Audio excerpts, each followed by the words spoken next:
नमस्कार साथियों। सबसे पहले तो जिनका अभी आरएस 2022 में जो एसआई के साक्षात्कार हो रहे हैं, इनके लिए जिनका भी कॉल हुआ है, उन सभी को बहुत-बहुत बधाइयाँ और आपके चयन की अग्रिम शुभकामनाएँ। और इसी संबंध में मैं आपको जानकारी देने के लिए यहाँ उपस्थित हुआ हूँ कि जो एसआई का इंटरव्यू है, उसमें बेसिक तौर पे ये किस प्रकार से लिया जाता है और इसमें किस प्रकार के प्रश्न पूछे जाते हैं, उनकी संक्षिप्त सी जानकारी मैं आपको दूँगा।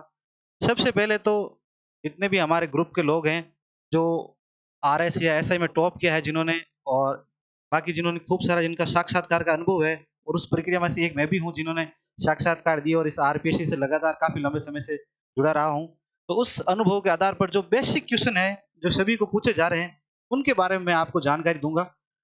तो सबसे पहले तो ये इंटरव्यू प्रक्रिया शुरू होती है उस दिन की शुरू से मैं आपको बताऊँगा। तो सबसे पहले जैसे ही आप आरपीएससी ऑफिस पहुँचते हैं और फर्स्ट पारी या सेकंड पारी जिसमें भी आपका इंटरव्यू होता है, उसमें जैसे मान लो फर्स्ट पारी है, तो आप सबको पहले बुला लिया जाता है अंदर। अंदर बुलाने के बाद एक कमरा होता है, उसमें आपको बैठा दिया जाता है। उस कमरे में लगभग 8 स्टूडेंट बैठते हैं, प्लस माइनस 1-2 हो सकते हैं। उन 8 स्टूडेंट की पहले तो वहाँ का जो स्टाफ है, वो डॉक्यूमेंट की जाँच करता है और कुछ फॉर्म्स भरवाता है। फॉर्म भरवा दिए, उसके बाद वो 8 स्टूडेंट हैं, उनका एक ही बोर्ड में इंटरव्यू होगा। जो भी लोग उस कमरे में बैठे हैं, उन्हीं का एक ही बोर्ड में इंटरव्यू होगा और उस समय तक उनको पता नहीं होता कि मेरा बोर्ड कौन-सा है। वहाँ पर आपके डॉक्यूमेंट वगैरह चेक हो गए, उन्होंने फॉर्म वगैरह भरवा दिए, आप बाद में 8 लोग आपस में बात कर सकते हैं और उसके बाद में वहाँ का एक कर्मचारी है, वो वन बाय वन एक-एक आदमी को वहाँ से लेके जाता है और जिस बोर्ड में इंटरव्यू होता है, उसके आगे जाके बैठा देता है और जैसे-जैसे नंबर आता है उसको लेके जाता है। ये तो हो गई प्रक्रिया। दूसरा, उसमें आपको विशेष ध्यान रखना है कि उसमें ड्रेस कैसी पहननी है। तो ड्रेस का यही है कि आपको एक फॉर्मल शर्ट और पैंट पहननी है, कोई कलर हो, सोबर होना चाहिए। उसमें या तो प्लेन होना चाहिए या लाइनिंग वाला हो सकता है और उसी की मैचिंग की पैंट और उसी के अनुसार आपके जूते होने चाहिए। अभी गर्मी का सीज़न है, इसलिए आप टाई हो, कोट पैंट पहन के जा रहे हो, ये एक व्यावहारिक रूप तो कभी नहीं है, बाकी आपकी इच्छा है। और जो गर्ल्स हैं, वो सोबर सलवार सूट पहन सकती है या फिर साड़ी पहन के जा सकती है। यही होता है, इसमें कहीं आपको अलग से कुछ या सभी कर रहे हैं वैसा करने की ज़रूरत नहीं है। एक फॉर्मल ड्रेस होनी चाहिए और जिसमें आप एक सोबर और शालीन आदमी लगते हो, जो आपके व्यक्तित्व को एक और निखार सके। इसके अलावा आपकी शेविंग बनी हुई होनी चाहिए, आपकी कटिंग भी जो पुलिस पैटर्न है उसके अनुसार हो तो और बढ़िया है। ये क्योंकि दिखने से भी आदमी का फर्स्ट इंप्रेशन तो लुकिंग ही होता है, तो ये ज़रूर एक प्रभाव तो डालती है। तो ये तो आपकी ड्रेसिंग सेंस हो गया, उसके बाद आपके वहाँ डॉक्यूमेंट चेक होते हैं, उसके बाद आपको वन बाय वन वो लेके जाता है। जो 8 लड़के आप एक कमरे में बैठ के डॉक्यूमेंट चेक कराते हो, उनका बोर्ड एक ही होता है और उस समय तक आपको जानकारी नहीं होती। जैसे ही आपको जाके बोर्ड के सामने बैठाता है, तब उसके सामने जितने ही सदस्य होते हैं, वो एक बोर्ड होता है और उस सदस्य के साथ 2 और एक्सपर्ट्स आए हुए रहते हैं। तो 3 जनों से मिलके आपका इंटरव्यू बोर्ड बनता है। ठीक है, जैसे ही आप एंटर होते हो, तो टेबल में बीच में बोर्ड चेयरमैन बैठा रहता है और साइड में 2 एक्सपर्ट बैठे रहते हैं और सामने ही आपकी कुर्सी लगी हुई रहती है। आप उस पे जाके बैठ जाओ, आराम से रिलैक्स होके अभिवादन करो आप, जो भी नॉर्मल अभिवादन करो, इसमें एक्स्ट्रा कुछ भी करने का नहीं है। इंटरव्यू करते ही भी आपका नॉलेज नहीं है, आपकी जो बेसिक व्यक्तित्व का पार्ट है, उन्हीं की ही ये जाँच है। इसलिए आप जितना शालीन, सरल और वास्तविक रूप अपना पेश करोगे, उतना ही आपके लिए सार्थक होगा और फ़ायदेमंद भी होगा। जैसे ही जाते हो आपका अभिवादन वगैरह स्वीकार कर लिया, आपको बोर्ड मेंबर, चेयरमैन भी आपको रिलैक्स करते हैं क्योंकि उनके आपके साथ कोई दुश्मनी नहीं है और उनको भी पता है कि लड़का जब इंटरव्यू में पहुँचता है तो उसके ऊपर कितना दबाव रहता है और आज इसके लिए ज़िंदगी का कितना महत्वपूर्ण ये भाग है। इसलिए वो भी आपको शुरुआत में कि रिलैक्स करता है, चलो इंटरव्यू शुरू करते हैं, शुरू करो। और इसमें एक चीज़ आप ध्यान रखना, आपको कोई भी सवाल नहीं आए, आप बिल्कुल हल्के से मुस्कुराहट के साथ आप नो सर कह सकते हैं क्योंकि इसमें झूठ बोलने की या आपको घबराने की कोई ज़रूरत नहीं है। आपके नॉलेज का टेस्ट पहले ही हो चुका है, ये आपके व्यक्तित्व का है कि आप कितने शालीन, सौम्य, व्यावहारिक और हकीकत पसंद आदमी हैं। हकीकत से ही आदमी सबसे ज़्यादा इम्प्रेस करता है। झूठ बोलने से आप बिल्कुल पकड़े जाओगे इंटरव्यू में, आपको कतई झूठ नहीं बोलना है। हो सकता है आपको 10 सवाल पूछे और उसमें आपके नो के भी आपको जवाब नहीं आए और उसमें आपने आपके व्यक्तित्व को बहुत ढंग से पेश किया है, तो हो सकता है आप बहुत अच्छे नंबर लेके जा सकते हो। ज़रूरी नहीं है फैक्ट आना। आप कहते हो नो सर मुझे इसकी जानकारी नहीं है। बिल्कुल शालीन, सौम्य तरीके से बिल्कुल भी उनसे जितना नहीं है क्योंकि वो बहुत एक्सपर्ट भी होता है, तो कोई प्रोफेसर है, आईएएस है या आईपीएस है, वो आपसे उम्र, अनुभव और पद इन सब में बहुत बड़ा है। इसलिए उनका कहीं आपको ईगो हर्ट नहीं करना है, उनकी हर चीज़ को आपको सह स्वीकार करना है और आपको अगर नहीं आता है, तो आप बिल्कुल मना कर सकते हो। इसमें और आपको लगातार कोई क्वेश्चन नहीं आ रहे हैं, तो कतई घबराने की ज़रूरत नहीं है। आपको लगातार क्वेश्चन नहीं आता है, तो बोर्ड्स मेंबर है या चेयरमैन है, वो बाद में वो टॉपिक चेंज कर देता है और इसमें पानी भी सामने रखा रहता है, आप उसमें हल्का-सा पानी पी के अपने आप को रिलैक्स कर सकते हैं। प्रेशर में तो बिल्कुल ही नहीं आना है, क्योंकि आपका 400 मार्क्स का टेस्ट तो उसमें आपने शानदार परफॉर्मेंस कर ही दिया, इंटरव्यू तो सिर्फ 50 नंबर का ही होता है। ये लेकिन होता बहुत महत्वपूर्ण है, क्योंकि लास्ट में एक-एक नंबर भी बहुत मायने रखता है। इसलिए आप कतई घबराओ नहीं। जब आपने 400 नंबर की रिटन परीक्षा पास कर ली है, फिजिकल पास कर लिया है, तो आपको आप ही में से तो चयन हो रहा है उसमें। और नॉलेज में इतना धरती पे अनंत ज्ञान है कि आप सर्वज्ञानी हो जाओ, ऐसा कतई संभव नहीं है। उनको भी पता है, कुछ ना कुछ सवाल आपको आ जाते हैं और ऐसे तो आप प्रिपरेशन करके जाते हो। जब आप ज़्यादा तनाव और दबाव में रहते हो, तो आप आते क्वेश्चन भी भूल जाते हो, हड़बड़ा जाते हो। जो बोलने का फ्लो है, तारतम्यता है, वो गड़बड़ा जाती है। No sir, sir sorry sir, ऐसे ऐसे ऐसा बिल्कुल हाथों से इशारे करना कुछ भी नहीं, एकदम शालीन, हाथ एकदम सही होने चाहिए, हाथों से इशारे करना या हाथों के कुछ भी ये ऐसे-ऐसे या आई मीन, ये मीन, ये ऐसा बिल्कुल भी नहीं करना है। एकदम आप खुद 10 जनों के इंटरव्यू देखो, अभी यूट्यूब पे खूब हैं और आप देखो कि सबसे अच्छा आप किसको नंबर दोगे, जो एकदम शालीन, सोबर और सौम्य आदमी होगा। तो फिर सबसे पहले वो आपको एक जानकारी और मैं दे दूँ कि आपका नाम, जाति, धर्म और आपकी स्थानीयता, ये इनके बारे में उनको जानकारी बिल्कुल भी नहीं होती है। इसलिए इसमें आपकी किसी भी प्रकार की पक्षपात की गुंजाइश उस बोर्ड में आपके इन आधारों पर होने की तो कोई संभावना है ही नहीं। वो सबसे पहले आपको जाते ही आपका नाम तो पूछते ही नहीं है, तो इसके आगे तो आप कट लगा दो। फिर आपका वो सबसे पहले पूछते हैं कि आपके बारे में जानकारी दो। उसमें भी आपको नाम बताने की ज़रूरत नहीं है।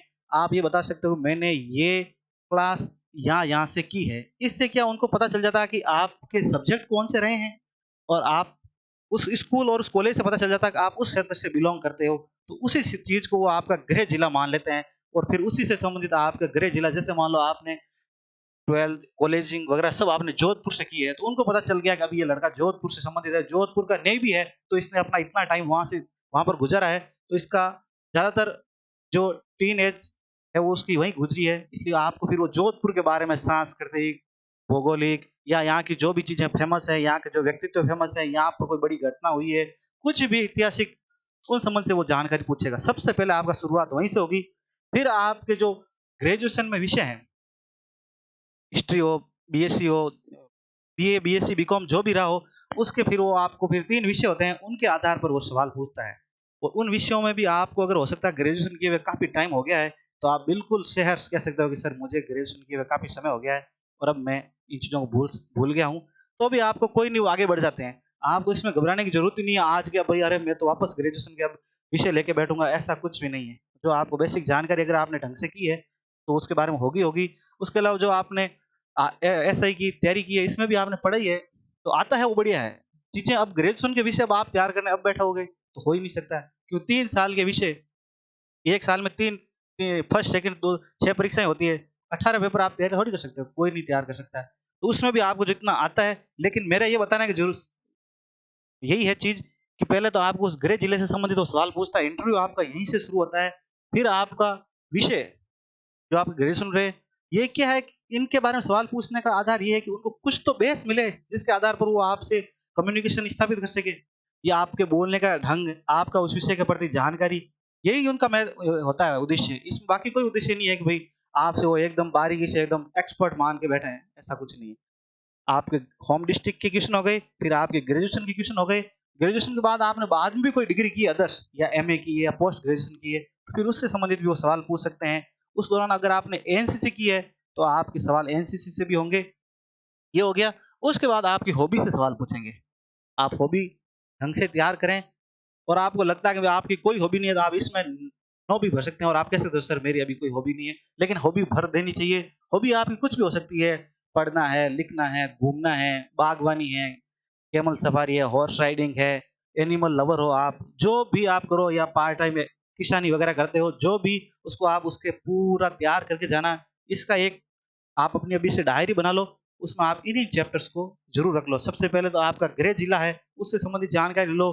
गृह जिलों से संबंधित मोहनलाल गुप्ता की एक पुस्तक आती है, उसको आप खरीद सकते हो। उसमें बेसिक सी सभी के बारे में जानकारी है और बाकी आप नेट वगैरह पे सर्च कर सकते हो। जहाँ भी आप मॉक इंटरव्यू वगैरह देते हो, वहाँ से भी आप जानकारी ले सकते हो। जानकारी यहाँ वर्तमान में जानकारी की उपलब्धता की कोई कमी नहीं है। ठीक है, स्नातक के विषय आपको पढ़ना ही है फिर, तो प्रतियोगिता दर्पण के अतिरिक्तांक आते हैं हर विषय के, वो आप पढ़ सकते हो। उसके अलावा आपकी हॉबी हो गई तैयार, हॉबी पे क्वेश्चन पूछेंगे, फिर वो पूछेंगे वर्तमान में आप क्या कर रहे हैं। आपको पढ़ाई छोड़े हुए आज के दिन तक काफ़ी टाइम हो गया है, तो उसके बारे में उनके सवाल ज़रूर होंगे। तो इस चीज़ को भी आप तैयार कर लें कि वर्तमान में क्या कर रहे हैं। आदमी खाली बैठा रहना नहीं चाहिए इस एज में, जो सबसे पीक टाइम है। तो इसमें आप कुछ ना कुछ बता दो कि सर मैं ये कर रहा हूँ, किसी को पढ़ा रहा हूँ, जो भी करना आप इसमें भी अच्छा सा आंसर कर रहे हो और नहीं भी है, तो आप हकीकत पेश कर सकते हो कि सर नहीं मैं अभी कॉम्पिटिशन की ही तैयारी कर रहा हूँ। बिल्कुल, तो हकीकत से आदमी किसी को ज़्यादा इम्प्रेस कर सकता है। और एक चीज़ आप कान खोल कर सुन लो, कहने वाले से सुनने वाला ज़्यादा चतुर होता है। तो सामने वाले को मूर्ख बनाने की तो कतई कोशिश मत करना, क्योंकि वो आपसे वैसे ही अनुभव, उम्र और ओहदे में बहुत बड़े हैं। ठीक है?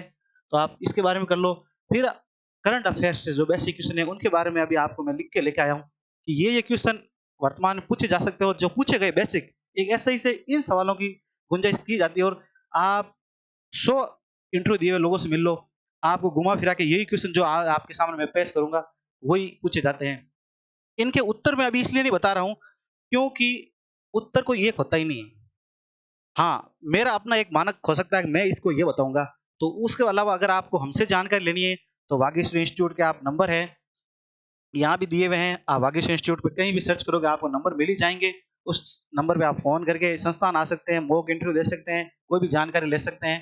तो आपको उसके आंसर हमसे लेना चाहते हो उन क्वेश्चन को, तो आपको इंस्टीट्यूट आके आप जानकारी ले सकते हैं। वहाँ भी मॉक है, किसी आप चाहते हो मुझे इसी अधिकारी से संपर्क साधना है या इससे मुझे कुछ नॉलेज लेना है, तो आप उससे भी आप वहाँ आके जानकारी ले सकते हो।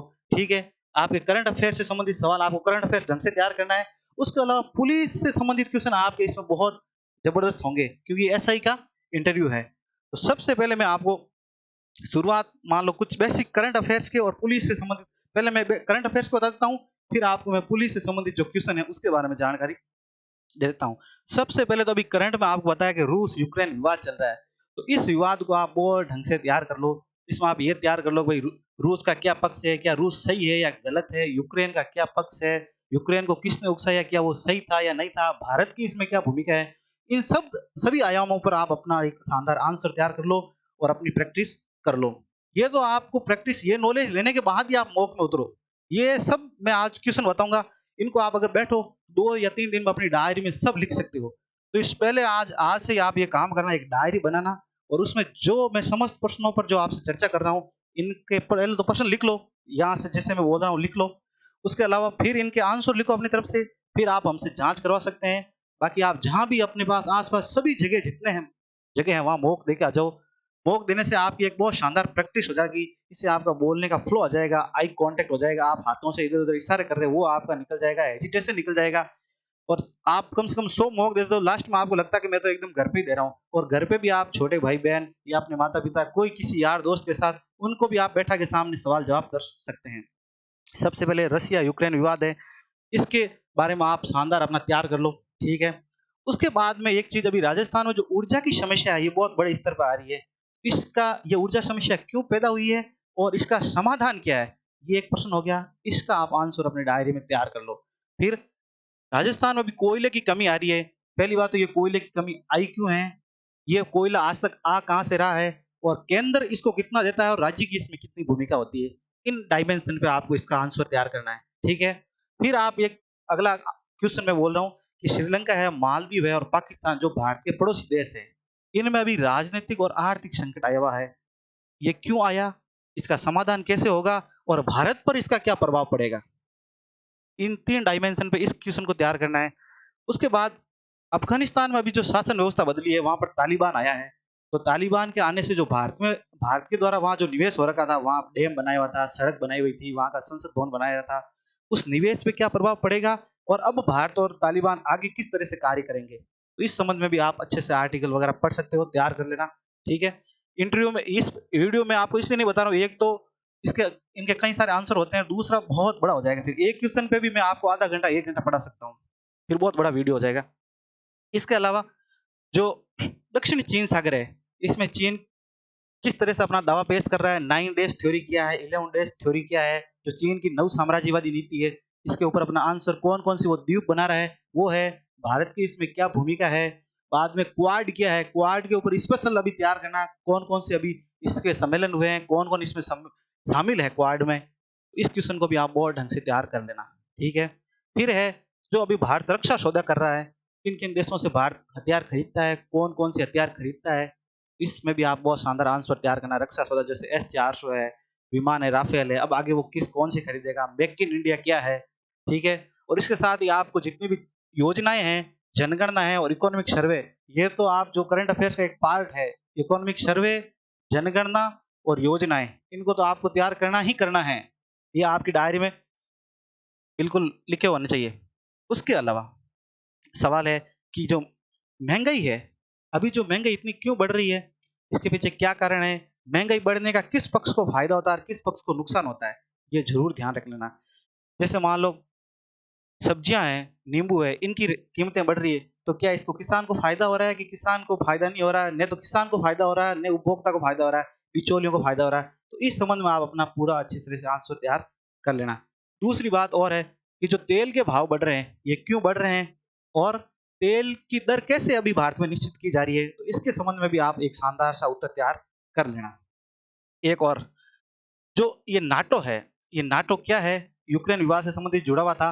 इसके अलावा यूएनओ है, उसकी अभी क्या भूमिका है, यूएनओ क्या अपनी भूमिका, उसकी प्रासंगिकता खत्म होती जा रही है या नहीं होती जा रही है, क्योंकि रूस और यूक्रेन लड़ ऐसे ही रहे हैं और उसमें क्या यूएनओ खाली स्टेटमेंट ही दे रहा है। तो इस संबंध में भी आप अपनी एक, क्या वाकई में उसकी प्रासंगिकता खत्म हो गई है, नहीं हुई, तो क्या कारण रहे हैं कि वो इस युद्ध को समाप्त कराने में कारगर साबित नहीं हो पा रहा है। तो इस संबंध जितने भी डायमेंशन बनते हैं उनके आंसर आप तैयार कर लेना।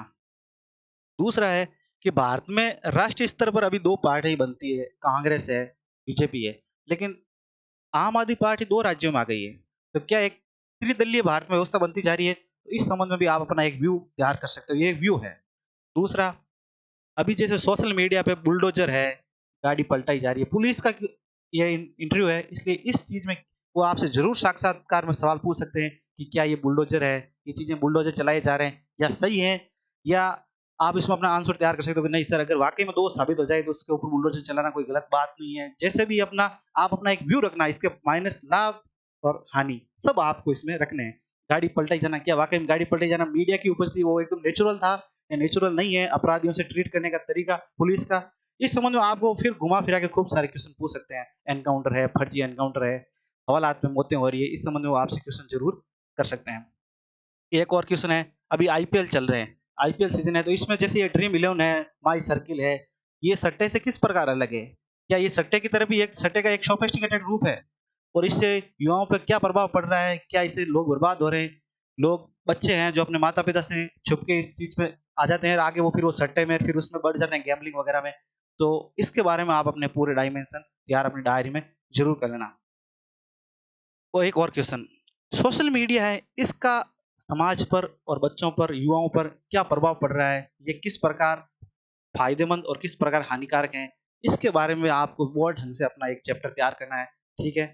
ये इतने क्वेश्चन तो आपको मैंने पूछ लिए, करंट अफेयर से रिलेटेड जो सवाल थे। अब मैं आपको सवाल पूछूँगा पुलिसिंग से संबंधित, जो केवल पुलिस के हैं। पुलिस के सवाल में सबसे पहले मैं आपको पूछूँगा, वो आपको ये सवाल ज़रूर पूछते हैं क्योंकि सब इंस्पेक्टर, वहाँ एक पुलिस का अधिकारी भी रहता है, एक प्रोफेसर रहता है और एक वो बोर्ड चेयरमैन है। जो बेसिक घुमा-फिरा के आज तक जितने इंटरव्यू हुए, उनमें सबसे जो कॉमन क्वेश्चन है, वो ये हैं और वो मैं आपको बता रहा हूँ। सबसे पहले पूछ सकते हैं आपको कि पुलिस की जो छवि है, वो समाज में इतनी नकारात्मक क्यों है? आप इसमें अपना व्यू देना है कि वाक़ई में नकारात्मक है, बनाई गई है, अगर बनाई गई नहीं है, तो क्यों है और इसका समाधान क्या है? एक ये हो गया। एक और सवाल पूछते हैं कि कम्युनिटी पुलिसिंग क्या है? जो समाज को साथ में लेकर कैसे अपराध को कम किया जा सकता है, समाज के सहयोग से कैसे पुलिसिंग की जा सकती है, इसको कम्युनिटी पुलिसिंग कहते हैं। इसके बारे में आप अपने एक आंसर तैयार कर सकते हैं। अगला क्वेश्चन है कि जो साइबर अपराध हैं, ये इतने क्यों बढ़ रहे हैं और इसके रोकथाम के लिए क्या काम किए जाने चाहिए? दूसरे देश इसमें क्या काम कर रहे हैं? ये एक वर्तमान की बहुत महती ज़रूरत है कि पुलिस का इसमें एक शानदार साइबर सेल तो बनी हुई है, लेकिन फिर भी साइबर अपराध रुक नहीं रहे हैं। इसलिए साइबर अपराध पे आपका क्वेश्चन ज़रूर होगा, ठीक है? उसके अलावा एक और क्वेश्चन है कि अभी जो पेपर आउट बहुत ज़्यादा हो रहे हैं, उस पेपर आउट से एक युवाओं में एक हतोत्साह हतोत्साह का माहौल बन रहा है, उसको कैसे समाप्त किया जा सकता है? और पुलिस इस पेपर आउट को रोकने में किस प्रकार सफल हो सकती है या किस प्रकार कारगर हो सकती है, इसके बारे में आप अपना एक आंसर ज़रूर तैयार कर लें।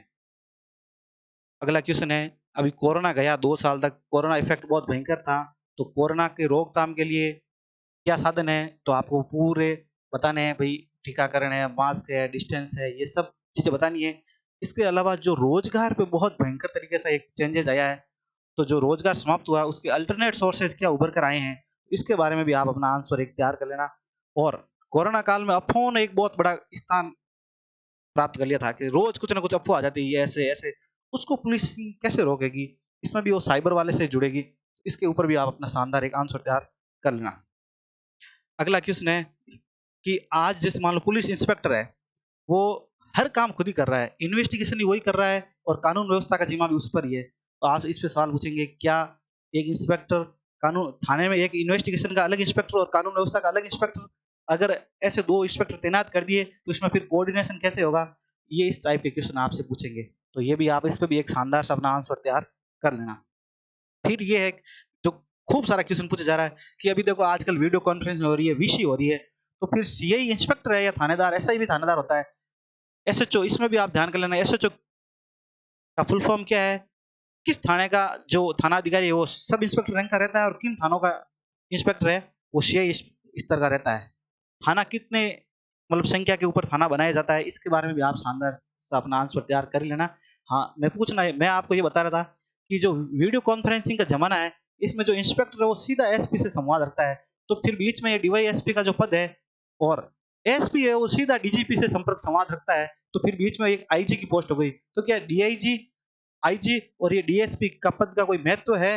अब इसमें कोई प्रासंगिकता नहीं रही है और अगर है, तो किस प्रकार है? इसका भी आप शानदार सा अपना आंसर तैयार कर लेना। और एक और बात कि मान लो इंस्पेक्टर है, उसके ऊपर डीवाईएसपी बना है, एसपी भी फ़ोन करता है, क्या फिर ये आदेश की एकता का खंडन है?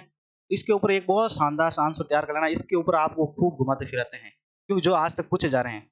ये हो गया। इसके अलावा एक और प्रश्न जो सबसे ज़्यादा ऐसा ही इंटरव्यू में पूछा जाता रहा है, कि दंगा और भीड़ है, उसको आप कैसे नियंत्रित करेंगे? आपकी क्या टैक्टिक्स होंगी? आप मान लो फँस गए हैं, चारों तरफ से आपको बहुत बड़ी भीड़ ने घेर लिया, दंगाइयों ने घेर लिया, तो इसके ऊपर भी आप अपना एक बहुत शानदार यूनिक आंसर तैयार कर सकते हैं। दूसरा, पुलिस में छुट्टी की बहुत ज़्यादा समस्या रहती है, वो परिवार को समय नहीं दे पाते हैं, तनाव में रहते हैं, तो फिर आप टाइम मैनेजमेंट कैसे करेंगे? अपने बच्चों का कैसे ध्यान रख पाएँगे, परिवार का वगैरह जो भी है? तो जो वर्क प्रेशर और टाइम मैनेजमेंट इनके बीच को कैसे आप कोऑर्डिनेट करेंगे? इसके बारे में भी आप एक शानदार सा आंसर तैयार कर लेना। एक और प्रश्न है अगला कि जो पुलिस का व्यवहार है, वो बहुत ज़्यादा रूड होता है।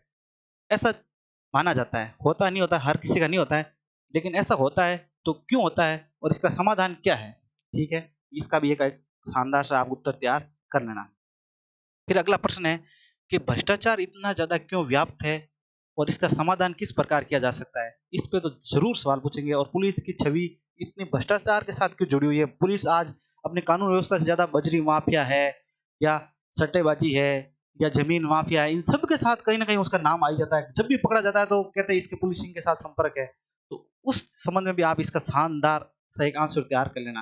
पुलिस की छवि मतलब कानून व्यवस्था से इधर ऑल इन वन की होती जा रही है, जिसमें उसको आर्थिक प्रलोभन मिलता जा रहा है। ये क्यों है? इसका कैसे समाधान किया जा सकता है? और वास्तविकता क्या है? इसका आंसर भी आप शानदार तैयार कर लेना। फिर है कि अभी वर्तमान में जो राजस्थान अपराध के मामले में महिला अपराध है, दुष्कर्म है और ये जो हत्याएं हो रही है, इसमें इतना अग्रणी राज्य कैसे बन गया? इसके पीछे क्या आधार है, क्या कारण है और इसका समाधान क्या हो सकता है? और जो डीजीपी भूपेंद्र सिंह ने एक बार स्टेटमेंट दिया था कि भाई ये जो दुष्कर्म की और जो अपराध की घटनाएं बढ़ रही है, इसके पीछे सोशल मीडिया ये बहुत बड़ा आधार है। तो इसके बारे में भी आपको जरूर वो सवाल घुमा घुमा फिरा के पूछेंगे, तो आप इसका भी एक आंसर तैयार कर लेना। अगला है कि आपको जैसे पूछेंगे कि आप पुलिस में क्यों आना चाह रहे हो? तो आप कहोगे सर मैं वर्दी का शौक है।